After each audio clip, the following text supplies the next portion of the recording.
Bayangkan Anda sedang berjalan di kebun, lalu tiba-tiba tetangga Anda melihat Anda sedang membelai dan mengelus-elus daun tanaman tomat Anda dengan penuh kasih sayang. Mereka mungkin akan berpikir Anda sudah kehilangan akal.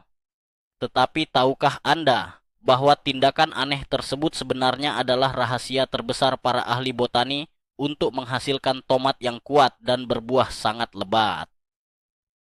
Selamat datang kembali di saluran kita. Hari ini kita akan membongkar fakta-fakta paling gila dan tidak masuk akal dalam dunia berkebun. Kami berjanji, setelah menonton video ini, cara Anda melihat kebun Anda tidak akan pernah sama lagi. Kita akan membahas mengapa rumah kaca impian Anda mungkin sebenarnya adalah tempat penyiksaan bagi tanaman, mengapa semak blueberry Anda mogok berbuah, dan rahasia kelam di balik penyemprotan pohon apel, persik, serta anggur. Siapkan diri Anda untuk fakta yang mengejutkan, karena kita akan memutarbalikkan semua yang Anda ketahui tentang merawat tanaman. Silakan berikan pendapat Anda nanti di kolom komentar. Apakah Anda setuju dengan metode gila ini atau tidak? Berkebun seringkali digambarkan sebagai aktivitas yang menenangkan, alami, dan sederhana. Cukup tanam bijinya, beri air, dan biarkan alam melakukan tugasnya. Namun, kenyataannya jauh dari itu. Sejak ribuan tahun lalu, manusia telah mencoba memanipulasi alam untuk mendapatkan hasil panen yang lebih besar dan lebih manis. Dalam proses tersebut, banyak sekali mitos yang tercipta dan diwariskan dari generasi ke generasi. Sayangnya, banyak dari mitos ini yang justru merugikan kita di zaman modern. Misalnya, asumsi bahwa melindungi tanaman di dalam ruangan tertutup akan selalu membuatnya lebih sehat, atau bahwa pohon buah akan berbuah dengan sendirinya tanpa intervensi manusia. Untuk memahami bagaimana cara kerja tanaman yang sebenarnya, kita harus melihat kebun bukan hanya sebagai sebidang tanah, melainkan sebagai sebuah ekosistem kompleks yang membutuhkan sentuhan khusus, perhatian pada hal-hal mikro, dan terkadang sedikit manipulasi fisik yang mungkin terdengar konyol pada awalnya. Mari kita mulai dengan topik yang paling aneh, yaitu mengelus tanaman tomat. Mengapa kita harus melakukan ini? Ketika benih tomat mulai tumbuh menjadi bibit kecil, mereka sangat rentan dan lemah. Di alam liar, bibit-bibit ini akan terus-menerus diterpa oleh hembusan angin dan tetesan air hujan. Hembusan angin ini tidak hanya menggoyang daun mereka, tetapi juga menciptakan stres mekanis yang sangat kecil pada batang. Sebagai respons terhadap stres ini, tanaman tomat akan melepaskan sebuah hormon alami yang disebut gas etilen. Gas etilen inilah yang memberikan instruksi kepada tanaman untuk berhenti tumbuh tinggi dan kurus, dan mulai memfokuskan energinya untuk mempertebal serta memperkuat sel-sel pada batangnya. Ketika kita menanam tomat di dalam ruangan tertutup atau di tempat yang terlalu terlindungi, mereka tidak mendapatkan stres alami ini. Akibatnya, batangnya menjadi sangat panjang, lemas, dan mudah patah saat mulai berbuah. Dengan mengelus lembut bagian pucuk tanaman tomat selama beberapa menit setiap hari, kita sebenarnya sedang meniru efek angin tersebut. Jadi, jangan ragu untuk menyentuh tanaman Anda. Namun, mengelus tanaman tomat bukan hanya tentang memperkuat batangnya saja. Ada rahasia lain yang tersembunyi di balik sentuhan ini, yaitu keajaiban penyerbukan. Anda harus tahu bahwa bunga tomat memiliki anatomi yang sangat unik. Mereka memiliki bagian jantan dan betina di dalam satu bunga yang sama. Ini berarti tanaman tomat adalah tanaman yang dapat melakukan penyerbukan sendiri. Akan tetapi, serbuk sari yang ada di dalam bunga tersebut sangat lengket dan terkunci di dalam sebuah tabung kecil. Disinilah letak masalahnya. Serbuk sari itu tidak akan jatuh ke kepala putik jika tidak ada getaran yang cukup kuat untuk melepaskannya. Di alam bebas, tugas ini biasanya dilakukan oleh lebah besar yang kepakan sayapnya menciptakan getaran pada frekuensi tertentu. Jika di kebun Anda kurang ada serangga, Anda harus turun tangan, sentuhan tangan Anda, atau bahkan sedikit goyangan pada batang utama akan membantu melepaskan serbuk sari tersebut. Sebuah ide cemerlang adalah menggunakan sikat gigi elektrik yang ditempelkan perlahan di dekat pangkal bunga.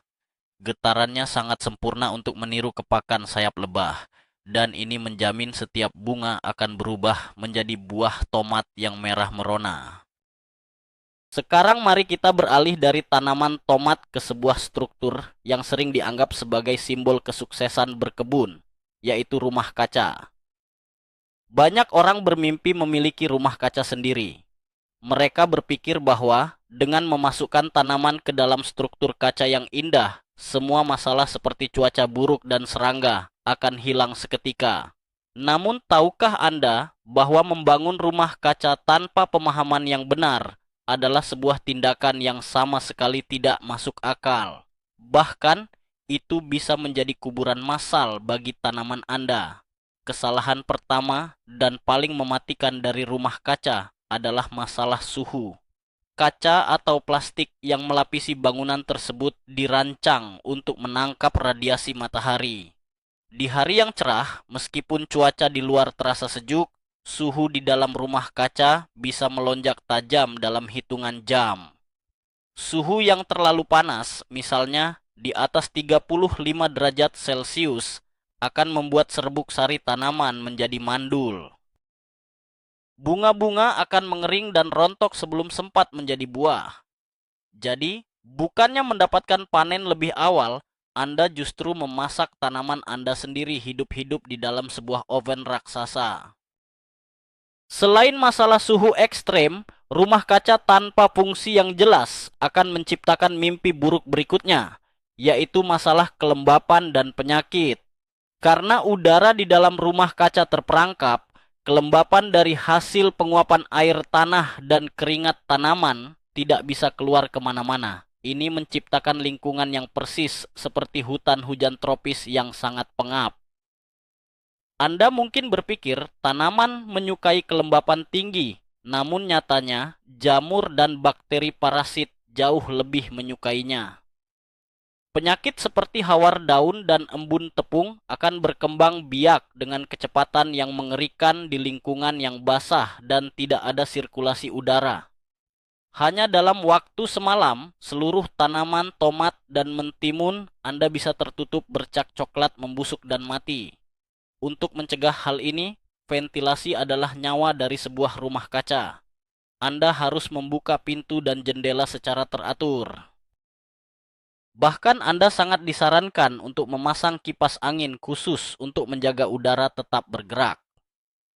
Tanpa aliran udara yang baik, membangun rumah kaca benar-benar hanya buang-buang uang dan tenaga saja. Mari kita tinggalkan rumah kaca yang panas dan melangkah keluar menuju petak buah-buahan beri. Banyak tukang kebun pemula yang dengan antusias menanam bibit Bornea atau blueberry. Mereka menyiraminya setiap hari, memberinya pupuk kompos terbaik, dan menunggu dengan sabar. Setahun berlalu, 2 tahun berlalu, namun tanaman blueberry tersebut tampak kerdil, daunnya menguning, dan bunganya hanya menghasilkan buah berukuran sebesar kacang hijau dengan rasa yang asam. Ini adalah pemandangan yang sangat menyedihkan. Mengapa blueberry seringkali mogok berbuah meskipun sudah dirawat dengan cinta? Kesalahannya bukan pada jumlah air atau sinar matahari, melainkan pada sesuatu yang tidak terlihat oleh mata telanjang, yaitu tingkat keasaman tanah tempat ia ditanam. Blueberry adalah tanaman purba yang berevolusi di rawa-rawa gambut dan hutan pinus. Mereka memiliki persyaratan tanah yang sangat spesifik dan sangat keras kepala mengenai hal ini. Jika kita menanam blueberry di tanah kebun biasa yang netral, itu sama saja dengan memberi makan singa dengan rumput. Mereka tidak akan bisa bertahan hidup. Rahasia utama agar tanaman blueberry atau Bornea Anda meledak dengan buah yang besar dan manis adalah menjaga tingkat keasaman atau pH tanah. Blueberry membutuhkan tanah yang sangat asam, yaitu dengan skala pH antara 4,5 hingga 5,5. Ketika tanah tidak cukup asam, akar tanaman blueberry akan terkunci dan kehilangan kemampuannya untuk menyerap zat besi dan nutrisi penting lainnya. Inilah yang menyebabkan daunnya menjadi kuning pucat dan pertumbuhannya terhenti sama sekali. Untuk mengatasi masalah ini, mitos bahwa pupuk kandang biasa bisa menyuburkan blueberry harus segera dihancurkan. Anda justru harus menggunakan bahan-bahan khusus seperti lumut gambut atau sulfur untuk menurunkan pH tanah jauh sebelum Anda menanam bibitnya. Ide yang sangat bagus adalah memberikan lapisan mulsa dari jarum pinus kering di atas tanah di sekitar pangkal tanaman. Jarum pinus yang membusuk perlahan akan melepaskan asam alami ke dalam tanah, menjaga kelembapan yang dingin, sekaligus meniru habitat asli tanaman keras kepala ini. Masalah berikutnya yang membuat tanaman blueberry enggan berbuah adalah rasa takut kita sendiri saat memegang gunting kebun. Ada mitos bahwa semakin besar semak blueberry, semakin banyak buah yang akan dihasilkan. Ini adalah pemikiran yang salah besar. Blueberry memiliki sistem pertumbuhan cabang yang sangat unik. Buah yang paling besar, paling manis, dan paling banyak hanya akan tumbuh di cabang yang masih muda, yaitu yang berusia antara 2 hingga 4 tahun. Jika Anda membiarkan sebuah semak tumbuh secara alami tanpa pernah dipangkas, tanaman itu akan dipenuhi oleh cabang-cabang tua yang keras dan berwarna abu-abu. Cabang tua ini sangat rakus akan energi, tetapi mereka sangat malas untuk memproduksi bunga. Anda harus berani membuang mitos lama dan mulai memangkas secara agresif pada akhir musim dingin. Potong habis setiap cabang yang terlihat tua, pecah-pecah, atau tumbuh menyilang di tengah semak. Dengan membuka ruang di tengah tanaman, sinar matahari bisa masuk secara penuh dan energi tanaman akan dipaksa mengalir ke tunas-tunas merah yang baru. Tunas baru inilah yang akan membawa panen melimpah. Satu lagi rahasia penting tentang blueberry yang sering dilupakan adalah tentang persahabatan. Ya, Anda tidak salah dengar. Tanaman blueberry sangat membenci kesepian. Sebagian besar varietas blueberry tidak bisa melakukan penyerbukan secara mandiri dengan efektif. Jika Anda hanya membeli satu pohon blueberry dari toko tanaman dan menanamnya sendirian di tengah halaman, pohon itu akan berbunga dengan lebat, namun bunga-bunga tersebut akan berjatuhan dan gagal menjadi buah. Mereka membutuhkan serbuk sari dari varietas blueberry yang berbeda agar bisa memicu pembentukan buah yang maksimal. Konsep ini dikenal dengan istilah penyerbukan silang. Jadi, ilustrasi yang paling tepat adalah Anda harus menanam minimal 2 atau lebih baik 3 tanaman blueberry dari jenis yang berbeda secara berdekatan. Misalnya, tanam jenis Duke bersebelahan dengan jenis Blue Crop. Ketika lebah terbang dari satu jenis ke jenis lainnya dengan membawa campuran serbuk sari yang berbeda, ukuran buah blueberry yang dihasilkan bisa membesar hingga 2 kali lipat dibandingkan jika mereka melakukan penyerbukan sendiri. Setelah puas dengan blueberry, mari kita arahkan pandangan kita ke tanaman merambat yang sangat elegan, yaitu pohon anggur. Menanam anggur di halaman rumah terlihat sangat mewah, seolah Anda memiliki kebun anggur ala Eropa sendiri. Namun, di balik keindahan daun dan sulurnya, tanaman anggur adalah salah satu tanaman yang paling mudah terserang penyakit di dunia. Jika Anda berpikir Anda bisa membiarkan anggur tumbuh menjalar begitu saja tanpa perawatan, Anda akan sangat kecewa saat musim panen tiba. Musuh terbesar anggur bukanlah hama serangga, melainkan patogen jamur kasat mata yang terbang bersama hembusan angin basah. Ada 2 jenis penyakit jamur yang sangat mematikan bagi anggur, yaitu embun tepung dan penyakit bulai. Kedua jamur ini sangat menyukai kelembapan dan daun yang rimbun. Mereka akan melapisi daun anggur Anda dengan bubuk berwarna putih atau abu-abu. Jika dibiarkan, jamur ini akan menyebar ke tandan buah muda, menyebabkan buah anggur retak, membusuk, dan berbau sangat busuk sebelum sempat matang. Disinilah penyemprotan menjadi tindakan yang mutlak diperlukan. Mitos terbesar dalam berkebun anggur adalah menunggu sampai Anda melihat daunnya sakit, baru Anda melakukan penyemprotan. Ini adalah kesalahan yang sangat fatal. Ketika Anda melihat bubuk putih jamur di daun anggur, itu berarti infeksi sudah menjalar sangat dalam ke sistem tanaman, dan saat itu sudah sangat terlambat untuk diselamatkan. Penyemprotan anggur bukanlah pengobatan, melainkan tindakan pencegahan murni. Anda harus membayangkan penyemprotan seperti memakai tabir surya sebelum pergi ke pantai, bukan setelah kulit Anda terbakar. Kunci keberhasilannya adalah memulai penyemprotan pelindung saat tunas baru saja pecah dan daun mulai terbuka. Banyak petani organik menggunakan cairan tradisional berbasis tembaga atau belerang cair. Bahan alami ini akan melapisi permukaan daun dengan lapisan pelindung, sehingga ketika spora jamur mendarat, mereka tidak bisa berkecambah dan menembus jaringan daun. Anda harus mengulangi penyemprotan ini secara teratur, terutama setiap kali setelah hujan deras yang mencuci lapisan pelindung tersebut. Sekarang kita beralih ke pohon buah klasik yang ada di banyak pekarangan, yaitu pohon apel.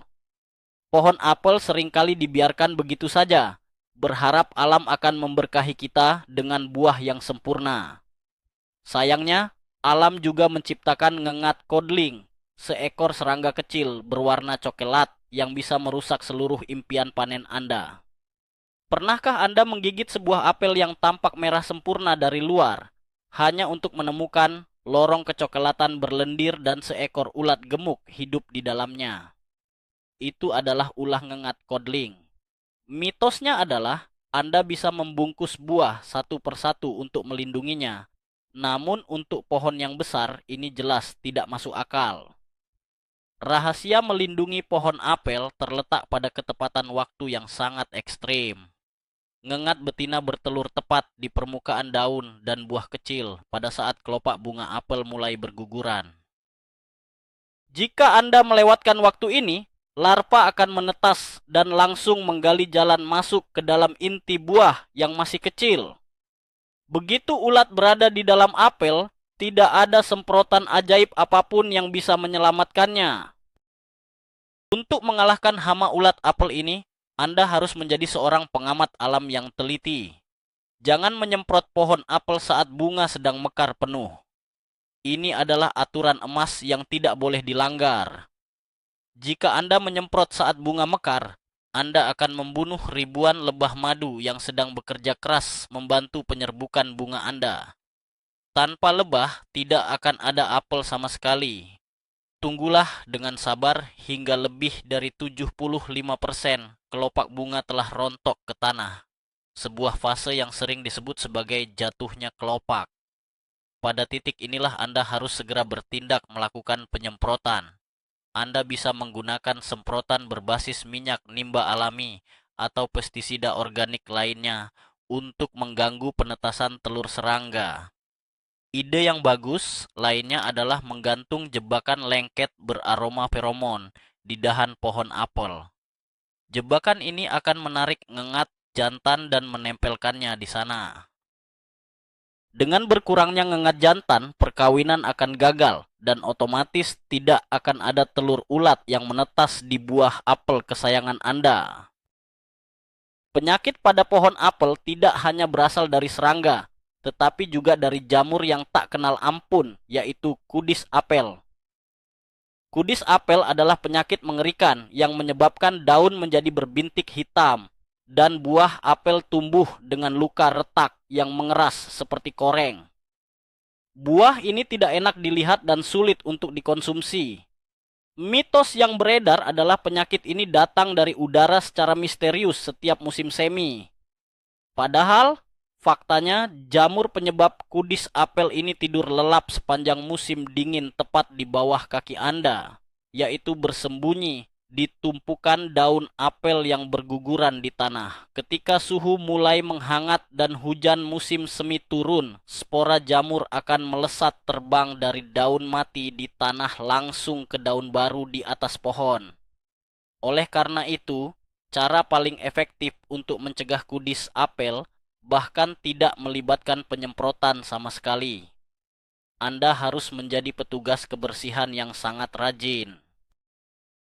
Kumpulkan dan sapu bersih semua daun yang gugur di musim gugur, dan jangan pernah meninggalkannya membusuk di bawah pohon apel Anda.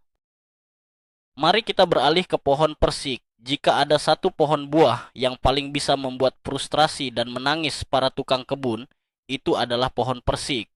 Persik memiliki rasa buah yang luar biasa manis, tetapi pohonnya sangat rentan terhadap penyakit. Penyakit yang paling menakutkan dan pasti akan datang tanpa diundang adalah penyakit daun keriting persik. Sesuai namanya, penyakit ini membuat daun pohon persik tumbuh cacat, menebal, melengkung parah, dan berwarna merah atau ungu cerah yang tampak seperti melepuh. Daun yang melepuh ini akhirnya akan rontok, menguras seluruh energi pohon, dan akibatnya semua bakal buah persik akan jatuh menyusul daun tersebut ke tanah. Kebanyakan orang baru menyadari ada yang salah ketika melihat daunnya keriting di tengah musim panas. Lalu mereka berlari mengambil semprotan fungisida. Sayangnya, membasmi penyakit daun keriting saat daun sudah mekar adalah hal yang sepenuhnya sia-sia. Sekali lagi, pencegahan jauh lebih penting daripada pengobatan. Rahasia absolut untuk menaklukkan penyakit daun keriting persik adalah penyemprotan pada saat yang sangat tidak biasa, yaitu di tengah musim dingin. Spora jamur penyebab penyakit ini sebenarnya hidup secara diam-diam di celah-celah kulit batang dan pada sisi kuncup daun yang sedang tertidur pulas. Mereka menunggu cuaca sedikit menghangat untuk masuk ke dalam daun muda yang baru saja merekah. Anda harus memberikan kejutan pada jamur ini sebelum mereka sempat bergerak. Waktu terbaik untuk menyemprot pohon persik adalah saat seluruh daunnya sudah rontok dan sebelum tunas baru mulai membengkak atau menunjukkan warna hijau sedikit pun. Ini biasanya terjadi pada akhir Januari atau awal Februari. Anda harus membasahi seluruh cabang, ranting, hingga ke sela-sela kulit kayu dengan fungisida berbasis tembaga secara menyeluruh. Bayangkan, Anda sedang memandikan seluruh pohon tersebut dengan cairan pelindung. Jika Anda melewatkan jendela waktu yang sangat sempit ini, Anda harus merelakan panen persik Anda hilang untuk tahun tersebut. Ketika berbicara tentang penyemprotan pohon buah, baik itu anggur, apel, atau persik, banyak orang merasa takut dan ngeri membayangkan bahan kimia yang disemprotkan ke makanan mereka. Ini adalah ketakutan yang wajar, namun penting untuk dipahami bahwa penyemprotan tidak harus selalu berarti menggunakan racun sintetis yang berbahaya. Alam telah menyediakan banyak solusi perlindungan yang aman jika digunakan dengan benar. Para tukang kebun profesional dan petani organik sangat mengandalkan minyak hortikultura alami dan belerang. Minyak hortikultura adalah minyak alami kental yang disemprotkan ke cabang pohon saat musim dingin. Fungsinya bukan meracuni, melainkan menutupi dan mencekik telur-telur hama serangga yang sedang berhibernasi di kulit kayu. Tanpa oksigen, telur-telur hama tidak akan menetas saat musim semi tiba. Ini adalah cara mekanis dan non-racun yang sangat elegan untuk mengendalikan populasi hama, bahkan sebelum mereka mulai merusak tanaman buah Anda yang berharga. Meskipun kita menggunakan semprotan organik sekalipun, teknik dan cara menyemprotnya tidak boleh dilakukan sembarangan. Mitos bahwa menyemprot tanaman paling baik dilakukan di siang hari yang terik agar cepat kering adalah kesalahan yang fatal. Menyemprotkan cairan apapun, apalagi yang mengandung minyak atau mineral, pada daun di tengah terik matahari adalah resep pasti untuk membakar daun tanaman. Tetesan air akan bertindak seperti kaca pembesar kecil yang memfokuskan panas matahari dan menghanguskan jaringan daun. Aturan penting yang harus selalu diingat adalah lakukan penyemprotan pada saat cuaca sangat tenang paling ideal adalah di pagi hari sebelum matahari bersinar terik, atau pada sore hari menjelang matahari terbenam. Pada waktu-waktu ini, pori-pori daun terbuka perlahan menyerap perlindungan. Angin biasanya lebih tenang sehingga semprotan tidak terbang kemana-mana. Dan suhu yang sejuk mencegah cairan menguap terlalu cepat sebelum sempat bekerja efektif menutupi spora jamur. Satu peringatan yang sangat penting saat membahas metode penyemprotan adalah perlindungan terhadap serangga yang baik, terutama sahabat kecil kita, lebah pekerja dan kepik. Tanpa penyerbuk ini, seluruh usaha berkebun kita akan sia-sia karena tidak ada bunga yang berubah menjadi buah. Sayangnya, banyak semprotan pestisida yang membabi buta membunuh hama sekaligus membunuh lebah yang lewat. Inilah alasan lain mengapa menyemprot di sore atau malam hari sangat disarankan. Lebah madu memiliki jam kerja layaknya manusia. Mereka akan kembali ke sarang mereka pada saat matahari terbenam. Dengan melakukan penyemprotan saat senja, cairan akan memiliki waktu sepanjang malam untuk mengering dan menetap di daun. Saat lebah kembali bekerja di pagi harinya mencari nektar, mereka tidak akan bersentuhan langsung dengan cairan semprotan yang masih basah. Menjadi tukang kebun yang bijak berarti tidak hanya melindungi tanaman Anda dari musuh, tetapi juga memastikan pasukan sekutu Anda tetap selamat untuk membantu Anda di hari esok. Semua rahasia yang telah kita bahas ini, mulai dari menyentuh tanaman kecil hingga menyemprot pohon besar, mengajarkan kita satu pelajaran berharga. Berkebun bukanlah sebuah aktivitas pasif di mana Anda hanya melihat dan menunggu nasib. Berkebun adalah seni memperhatikan detail yang sangat kecil dan mengambil tindakan yang tepat pada waktu yang sangat spesifik. Jika Anda membiarkan rumah kaca tertutup rapat di hari yang cerah, tanaman tomat akan mati kepanasan. Jika Anda enggan memotong dahan tua blueberry karena kasihan, tanaman itu akan menjadi mandul. Dan jika Anda malas menyemprot pohon persik di saat cuaca masih beku, Anda harus bersiap menghadapi dedaunan keriting yang membusuk di musim panas.